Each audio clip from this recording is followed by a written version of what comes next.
தற்போது கிடைத்துள்ள அண்மை செய்தி, கோடநாடு கொலை கொள்ளை வழக்கில் பூசாரி மற்றும் வங்கி ஊழியர் நேரில் ஆஜராக இருக்கிறார்கள் விசாரணைக்காக. இதுகுறித்த கூடுதல் தகவல்களை தருவதற்காக செய்தியாளர் மார்ட்டின் ராஜா இணைப்பில் இருக்கிறார். வணக்கம் மார்ட்டின் ராஜா, விசாரணை துவங்கி இருக்கு, உங்களுடைய தகவல்களை பதிவு பண்ணுங்க.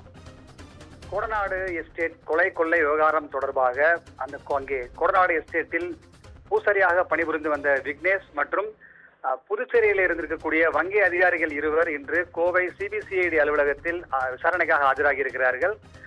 கடந்த 2017ஆம் ஆண்டு நீலகிரி மாவட்டம் கோடநாடு ஜெயலலிதாவிற்கு சொந்தமான அந்த எஸ்டேட்டில் அங்கே ஒரு கொலை சம்பவம் நடந்தது. அந்த எஸ்டேட்டின் காவலாளியாக இருந்த ஓம் பகதூர் அடித்து கொலை செய்யப்பட்டார். மேலும் அங்கே உள்ளே நுழைந்த கும்பல் பங்களாவில் இருந்து ஏராளமான ஆவணங்கள் மற்றும் பொருட்களை கொள்ளையடித்து சென்றதாகவும் கூறப்படுகிறது. இது தொடர்பாக நீலகிரி மாவட்ட காவல்துறை வழக்கு பதிவு செய்து விசாரணை மேற்கொண்டு வந்த சூழ்நிலையில்தான் சயான் மற்றும் வாளையார் மனோஜ் உள்ளிட்ட 19 நபர்களை இந்த வழக்கு தொடர்பாக கைது செய்தார்கள். இந்த வழக்கு நடைபெற்றுக் கொண்டிருக்கும் சமயத்திலே ஜெயலலிதாவின் கார் ஓட்டுநராக இருந்த கனகராஜ் சாலை விபத்தில் பலியானார்.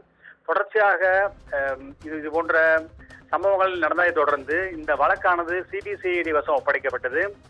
சிபிசிஐடி போலீசார் இந்த வழக்கில் இதுவரை 500க்கும் மேற்பட்டவர்களிடம் விசாரணை நடத்தியிருக்கிறார்கள். அவர்களுக்கு ஒவ்வொருவருக்காக சம்மன் அனுப்பி, இந்த வழக்கில் தொடர்புடைய ஒவ்வொருவருக்கும் சம்மன் அனுப்பி அவர்கள் கோவையில் இருக்கக்கூடிய சிபிசிஐடி அலுவலகத்திற்கு வரவழைத்து விசாரணை மேற்கொண்டு வருகிறார்கள். அந்த வகையில்தான் அந்த கோடநாடு எஸ்டேட்டில் சிறு வயது முதலே விக்னேஷ் என்ற நபர் பூசாரியாக பணிபுரிந்து வருகிறார். இவருக்கு அந்த எஸ்டேட்டிற்கு யாரெல்லாம் வருவார்கள், யாரெல்லாம் தொடர்பு இருக்கிறது என்பது குறித்து முழுமையாக தெரியும் என்றும் அறியப்படுகிறது. எனவேதான் அவருக்கு சம்மன் கொடுத்து இன்று கோவை சிபிசிஐடி அலுவலகத்தில் அவர் ஆஜராகி இருக்கிறார். இதே போல பாண்டிச்சேரியில் இருக்கக்கூடிய ஒரு வங்கி மேலாளருக்கும் இந்த வழக்கு தொடர்பாக விசாரணைக்கு ஆஜராகும்படி சம்மன் அனுப்பப்பட்டிருந்தது.